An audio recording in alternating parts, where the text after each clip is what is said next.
झूठ बोलना बंद कर दीजिए। क्या बिगड़ जाएगा आपका? सच्ची बोलने में क्या बिगड़ जाएगा? सच्ची बोलना शुरू करोगे, हिम्मत नहीं रह जाएगी पाप करने की।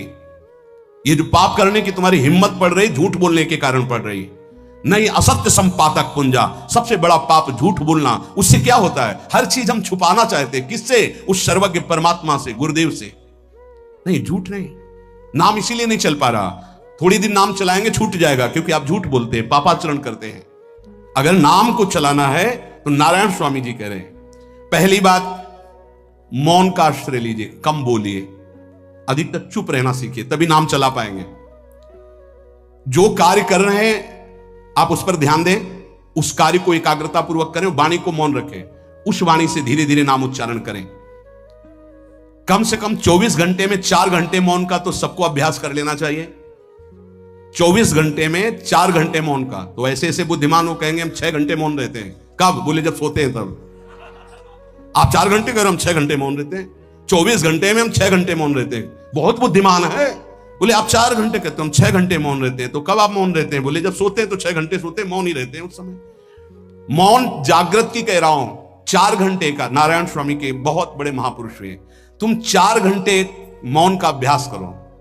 ऐसा निकालो 2 घंटे, 2 घंटे करके 24 घंटे में 4 घंटे मौन। उस समय हम किसी से बात नहीं करेंगे, नाम जप करेंगे।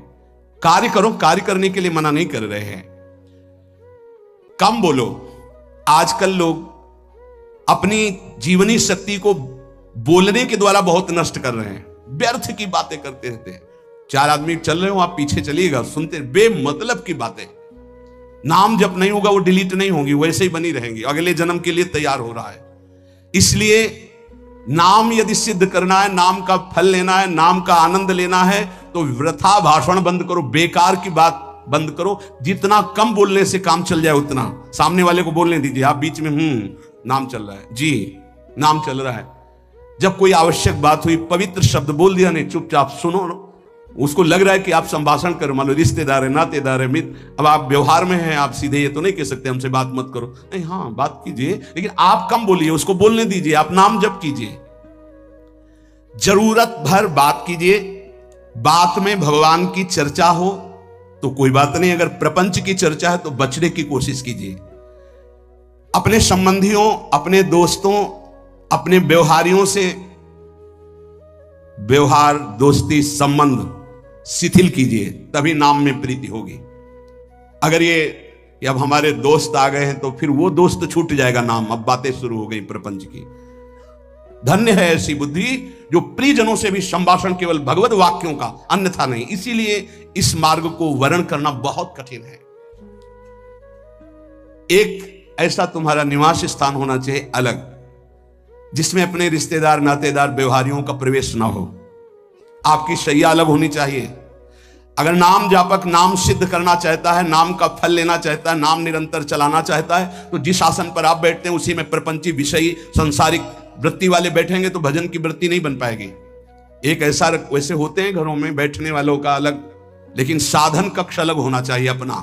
किसी का यदि प्रवेश ना हो तो आप देखेंगे कि आपके साधन के परमाणु आपको वहां बैठते ही तत्काल विक्षेप रहित करके भजन में लगा देंगे। अगर घर में ऐसा कुछ ना हो तो एक आसन अपना अकेला रखिए, जिस पर आप शयन करें वो आसन केवल आपका ही होना चाहिए। अगर वो सार्वजनिक बैठने के लिए ही है, ऐसी व्यवस्था नहीं, तो आसन समेट कर अपना अलग रख दीजिए और दूसरे आसनों पर बैठा लिए। फिर वो आसन हटाकर जब आप शयन करें तो आपका आसन होना चाहिए। इसका बहुत बड़ा प्रभाव पड़ेगा। कोई भी ऐसा दृश्य या पुस्तक ना पढ़ें जो वासनात्मक हो और प्रभु के नाम से आपको विमुख कर दे। अखबार आदि, समाचार आदि, ये हमारे चिंतन को नष्ट करते हैं। अगर नाम जब करना है, निरंतर नाम स्मृति बैठालनी है, एक घटना कई मिनट तक विक्षेप देती है। ऐसा हुआ, कैसे लोग हैं। अब उसमें तो समाचार ही हो रहे हैं, सैकड़ों बातें हो रही, पेपर है तो सैकड़ों बातें लिखी हैं, क्या क्या, अब वो सब दिमाग में भर गई। इतना व्यसन है किसी किसी को पेपर पढ़ने का, समाचार पत्र पढ़ने का, कि सुबह होते ही वो विरह में रहते हैं कि पेपर आ जाएगा। आया नहीं, मिला तो ऐसी एकाग्रता से पढ़ते हैं जैसे वेदांत चिंतन करने वाला वेदांत चिंतन। चश्मा लगा, चाय रखी, ठंडी हो रही, उससे मतलब बीच बीच में चाय और चश्मा से और पूरे दिमाग में वही। आप क्या करेगा, जो पढ़ा है उसका चिंतन बनेगा, वही बोला जाएगा। अब जहां चार मिले तो तुम्हें पता है, उत्तर प्रदेश में ये हुआ, मध्य प्रदेश में ये हुआ, चर्चा दिमाग। नाम जापक पूज्य श्री नारायण स्वामी कह रहे हैं, अखबार पढ़ना, दुनिया भर की प्रपंच की जिसमें बातें हैं, ऐसे समाचार, ऐसे टेलीविजन देखना, ये तुम्हारे हृदय में नाम नहीं चलने देंगे, तुम्हारी स्फुरणा को गंदी कर देंगे, बेकार का वक्त खराब होगा। इसलिए अगर आपको पढ़ना ही है तो धार्मिक ग्रंथों को पढ़िए, अपने इष्ट संबंधी ग्रंथों को पढ़िए नाम जपने के लिए। किसी को कभी वचन न दें। पांचवा, बहुत बहुत पॉइंट की बात करें, यदि आपने किसी को वचन दे दिया और पूरा नहीं किया तो भजन का फल वहां जाएगा, ध्यान रखना। यही हमसे सब त्रुटियां होती रहती है अपने लोगों से। जाओ आज से बाद वचन दे दिया, हम ऐसा नहीं करेंगे, नहीं करेंगे चाहे मर जाएं। और अपने लोग ऐसे फिसड्डी हैं कि शाम के वचन देते हैं और सुबह फिसल जाते हैं, 2-4 दिन बोलते बोलते चला, फिर फिसल जाते हैं। बोले कसम से आज से ऐसा नहीं करें। तो आप इसको खिलवाड़ न समझें, आपके सुकृत नष्ट हो रहे हैं, वासना आपके सुकृतों को नष्ट कर रही। दूसरा, जैसे आपने किसी से कहा कि मैं शाम के 5 बजे आ जाऊंगा, तो 5 बजने में 5 मिनट कम होने पर आपको पहुंच जाना चाहिए, 5 मिनट ओवर होने पर नहीं, उसके पहले ही आपको। यह संतों के जीवन में देखा गया है। समय का बहुत बड़ा जीवन में अस्तित्व है। अगर आप किसी को समय दें, फिर उसमें प्रमाद स्थिति नहीं होनी चाहिए। 5 मिनट पहले पहुंचिए। समय दिया है किसी को तो 5 मिनट पहले, उसको इंतजार ना करना पड़े। रात को सोते समय नाम जापक उपासक विचार करें, मेरा नाम किन किन कार्यों में छूटा, मेरे से कौन कौन सा पाप हुआ, मैंने कौन सी आज गलती की जो नहीं करना चाहिए, और उसे डायरी में नोट करें। नारायण स्वामी कह रहे हैं दूसरे दिन सावधानी पूर्वक वो गलतियां ना होने पावे जो हमने आज की। जब उपासक सत्य बोलना स्वीकार करता है तो उसके हृदय में डर जागृत हो जाता है। ध्यान रखना, डर ये माया के द्वारा प्रेरित है। अगर व्यापार में सत्य बोलेंगे तो पैसा अधिक नहीं आएगा, अगर हम सत्य बोल दिए तो डांट लगेगी, अगर हम सत्य बोल दिए तो सब लोग जान जाएंगे मैं ऐसा गंदा हूं। सच्ची मानिए, सत्य बोलने का नियम ले लीजिए, आप निष्पाप हो जाएंगे, आप महात्मा बन जाएंगे अंदर से, कोई भी पापाचरण आपके जीवन में नहीं रह जाएगा। भगवान का नाम सत्य है, उस नाम को चलाने के लिए झूठ बोलने वाला नाम को कैसे चला सकता है। सत्य बोलने से यदि तुम्हारा नुकसान हो रहा है तो तुम सह जाइएगा। नारायण स्वामी कह रहे हैं उससे बड़ा लाभ आपको श्री भगवान प्रदान करेंगे। आप सत्य बोलिए। आजकल भगवान पर विश्वास नहीं, इसलिए झूठ पर विश्वास है। कलयुग की ऐसी प्रेरणा है कि सब झूठ बोलने लगे हैं, कोई डरता ही नहीं झूठ बोलने में। पूरा का पूरा, जैसे नहीं कहते कुछ तो सत्य होगा, ऐसे ऐसे महानुभाव हैं कि 100% झूठ बोल जाते हैं, 100%। धन्य है मोबाइल जो झूठ बुलाने में बहुत प्रवीण है, बहुत प्रवीण है। अरे भाई हम नहीं मिल सकते, आज हमारा मन नहीं है, खत्म खेल हो गया, सत्य बात है, नहीं मिल सकते आपसे, मत उठाओ फोन। अगर तुम्हें झूठे ही बोलना है तो फोन क्यों उठाओ, नहीं बोलेंगे, नहीं उठाएंगे तो समझ जाएगा कि उनकी रुचि नहीं, ये झूठ क्यों बोलना, सत्य बोलो। झूठ से यदि आप बच गए तो आपके जिह्वा पे नाम निरंतर चलने लगेगा। ये झूठ ही नाम नहीं चलने दे रहा। असत्य आचरण, छुपाने की वृत्ति, असत्य भाषण, ये नाम में प्रीति नहीं। किसी को भी फुसलाने के लिए झूठ मत बोलिए। सत्य बोलने का अभ्यास कर लिए तो पापी जीव भी महात्मा बन जाए। सत्य आवश्यक है। एक बड़े कागज पर ऐसी जगह लिख के रख लो जहां तुम उठते बैठते देखते हो कि मुझे सत्य बोलने का नियम लेना है, झूठ नहीं बोलना है। सत्य साधन कर लो, फिर देखो नाम कैसे चलता है। तपस्या, बड़े बड़े पुण्य, बड़े बड़े तीर्थ स्नान उतना पवित्र नहीं करेंगे जितना सत्य बोलने से होगा। पर बहुत कठिन है इस समय सत्य बोलना। मतलब बात बात पे असत्य का ही वर्ताव हो रहा है, असत्य का अच्छा, ये कोई संसारी आदमी में नहीं, कुछ ऐसे होंगे जो सत्य की वार्ता करते नहीं। प्रायः क्या जाता है, झूठ बोलने में बोल दिया और सामने वाला राजी हो गया, हम निकल गए।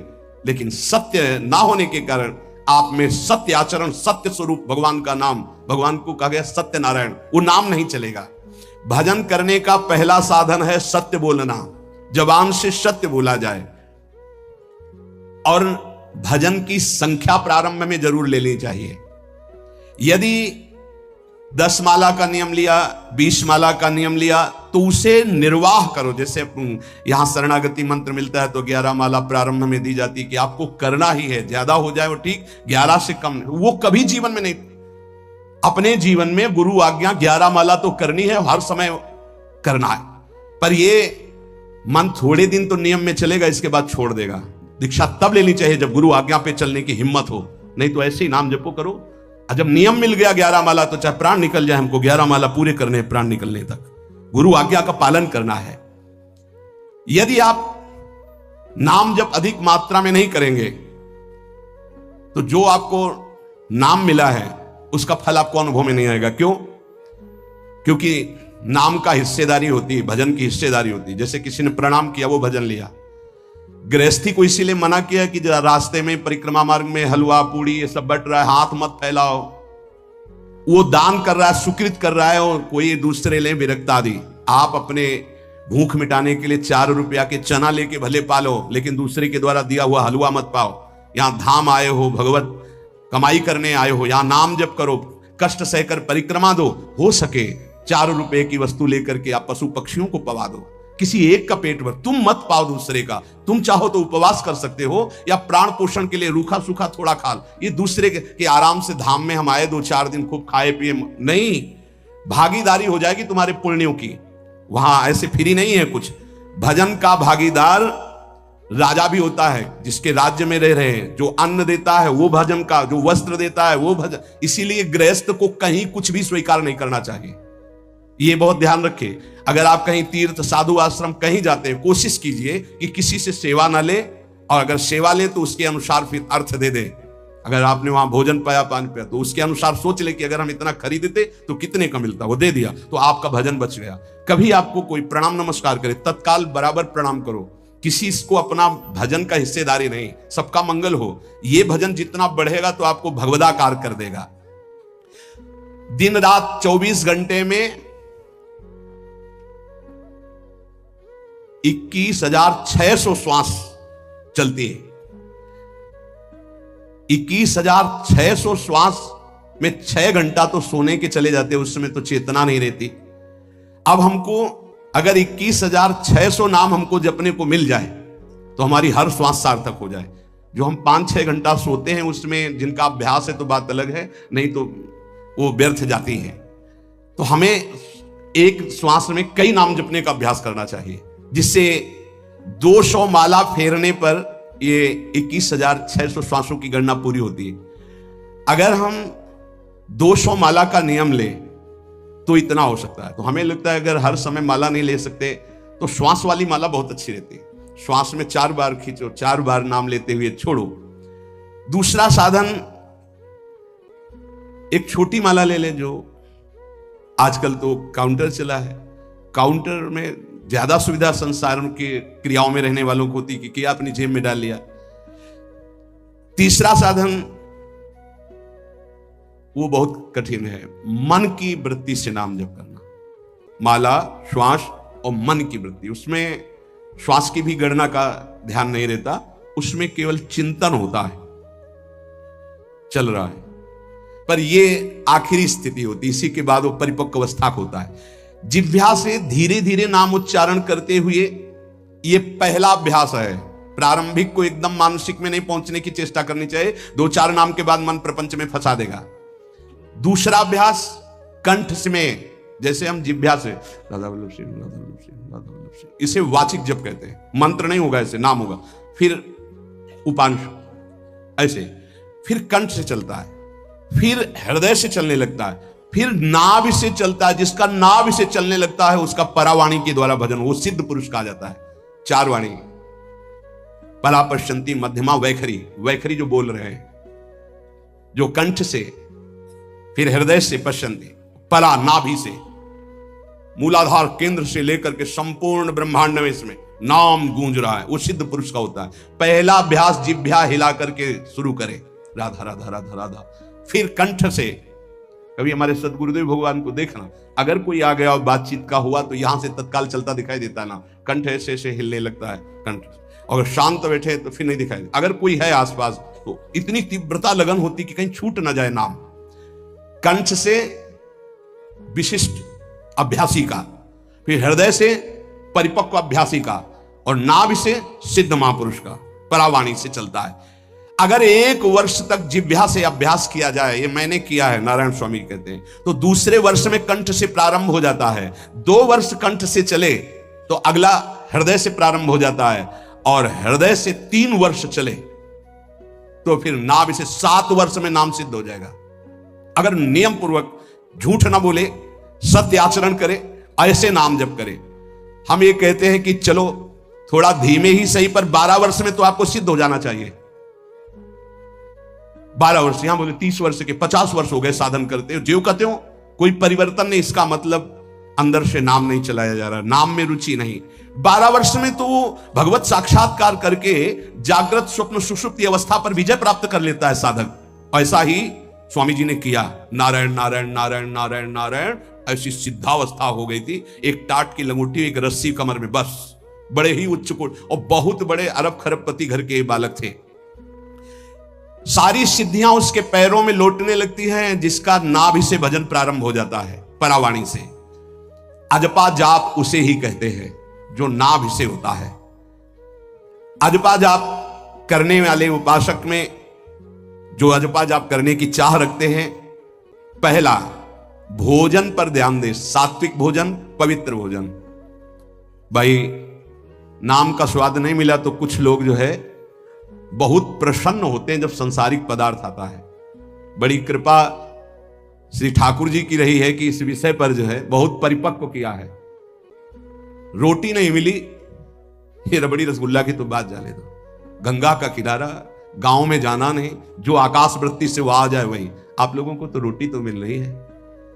पहला नाम सिद्ध करने के लिए भोजन सात्विक, और थोड़ा अगर एक समय पाके निर्वाह कर लो तो अच्छा, नहीं तो 2 समय। 3 समय पाने का तो अधिकार ही नहीं साधक को।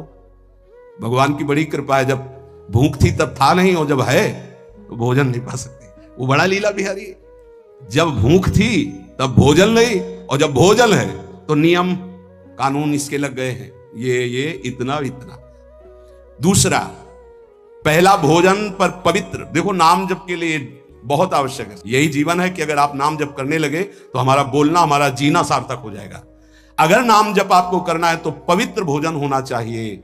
2 टाइम भोजन पाना है तो थोड़ा थोड़ा पाओ, पेट ना भरने पाए। ऐसा ना लगने की वजन बढ़ गया है।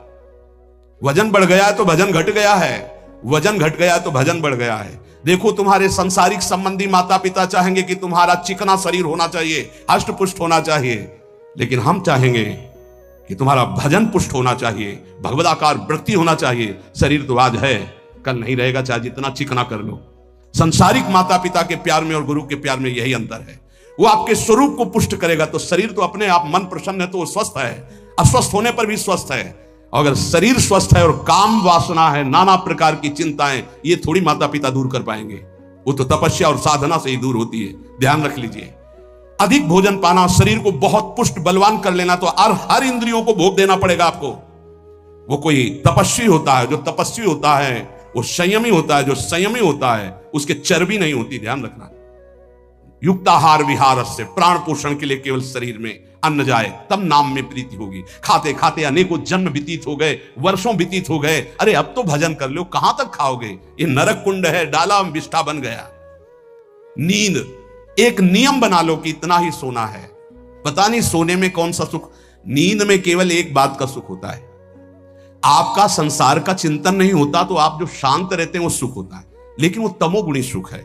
अगर आप जागृत में संसार का चिंतन न होने दें और भगवत चिंतन करें तो आप महापुरुष हो जाएंगे। सो के जीवन क्यों बर्बाद करते हैं? एक टाइम रखिए सोने का, बस। ये कोई तुम्हारा सुख नहीं है, ये तमोगुणी सुख है। निद्रा आलस्य प्रमादोत्तम तत्तामस मुदाहृतम। तो एक बात समझ लो, यद तज्ञे विस्मि परिणामे अमृतोपमम। जिसमें विष जैसा शुरुआत में लगता है उसका परिणाम अमृत होता है, और जिसकी शुरुआत अमृत जैसी लगती है उसका परिणाम विष होता है। प्रातःकालीन उठ करके सत्संग में आना विष जैसा लगता है, लेकिन उठ के आ रहे हो तो इसका फल अमृत होगा। ब्रह्म मुहूर्त में सो रहे हैं, जीवन बर्बाद कर रहे हैं, अरे ब्रह्म मुहूर्त में उठिए, स्नान कीजिए और सच्चिदानंद भगवान में चित्त को जोड़िए। ये विष जैसा लगता है, परिणाम अमृत जैसा होता है। तीसरा, 24 घंटे में 1 घंटे का तो एकांतवास करना सीख ही लो, चाहे गृहस्थ हो चाहे कोई भी हो। 1 घंटे हमसे कोई बात नहीं करेगा, अपने दरवाजा बंद, थोड़ा 1 घंटे कोई ऐसा समय निकालो जिसमें चित्त को केवल श्री कृष्ण से जोड़ो, प्रियाजू से जोड़ सको। चौथा, विरक्त साधक, तकिया, गद्दा, ये सब चीजें अगर लगा के सोगे तो नाम जप नहीं होगा। देखो, हितधाम में कुशासन हो, एक ईंट कुशासन के नीचे, सर्दी में ओढ़ने के जो हमारे कंबल थे वो आटे का बोरा बलराम जी ला के दे थे। जीवन को यदि आप कसौटी पे नहीं कसेंगे तो भजन नहीं होने वाला। अब तो शरीर रोग से ग्रसित है, आप चाहे जहां रखो चाहे जैसे रखो, प्रिया जो जाने। जब तक हमें भगवदाकार वृत्ति ना हो जाए तब तक विषयों को स्वीकार नहीं। ऐसे हैं साधक, बड़ा सुख मिलता है। एक ऐसे पड़ा हुआ है आसन, उनके कमरे में जाके देखिए, केवल आसन ही है। कितने ऐसे साधक राधा कीलकुंज में रहते जिनकी चटाई केवल है, न तकिया है न गद्दा है न कोई, उसी चटाई को ऐसे खड़ा कर दिया, बिछा लिया, बस उसी में पड़े, भोजन मिला पा लिया, ऐसे रह रहे हैं। कमरे में देखो जाके तो ऐसा लगेगा कि इसमें कोई रहता ही नहीं, कुछ है ही नहीं, केवल चटाई है। तकिया गद्दा विशेष विलासिता की वस्तुएं तो नाम जप नहीं होने वाला, ध्यान रखना। जहां पड़े आराम से नींद आ जाएगी, सो जाएंगे, और जब तो नींद उतनी आएगी जितनी आवश्यकता है। भजन का खजाना तिजोरी में रखें, कभी किसी से बताएं नहीं कि आपका भजन कितने माला कितना होता है। पूज्य नारायण स्वामी जी कह रहे हैं, भजन को खजाने में रखने का मतलब है लूटने वाले डाकू माया भेजती है, काम क्रोध लोभ मोह मद मत्सर आदि, और प्रिय गृहस्थ भगत आदि।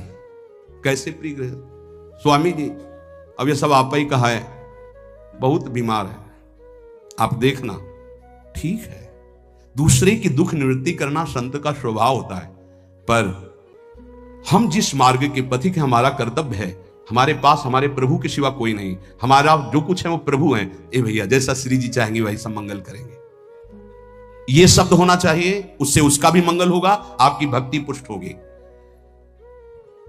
कभी भी जो गृहस्थ में भजन करता है, किसी भी तरह का किसी से भी कोई प्रतिग्रह ना ले, नहीं ले लो, ये लो ही बढ़िया है, रख लो, नहीं महाराज हमारा ये मार्किन का गमछा ही काफी है हमारे लिए, नहीं नहीं नहीं, ये प्रसाद पाल, हाँ इतना किनका दे दीजिए, भगवत प्रसाद है, ये हमारे लिए पर्याप्त। गृहस्थी में अगर आप भजन करते हैं तो अपने भजन को बचाने के लिए किसी से भी दान पुण्य, किसी का भी बट रहा है वो स्वीकार ना करें, किसी से प्रणाम नमस्कार, किसी से अपनी सुविधा सेवा स्वीकार ना करें। और जो विरक्त है उसको ध्यान रखना चाहिए कि हमारा जीवन केवल जगत मंगल के लिए विश्वेश्वर भगवान को समर्पित जीवन है, ना हम किसी को शाप दे सकते हैं ना किसी को वरदान दे सकते हैं। सेवक स्वामी की इच्छा को देखता है, ऐसा ऐसा, हाँ प्रियाजू की जैसी इच्छा होगी वैसा नहीं, आप ऐसा नहीं, प्रियाजू का बस जबान से कभी ना किसी के प्रति शाप का, और ना हरिराम व्यास जी ने कहा है कि शाप और वरदान हमारी क्षमा, हमारे स्वामी की, तो हमें हर बार में यही बोलना है, जैसी प्रियाजू की इच्छा,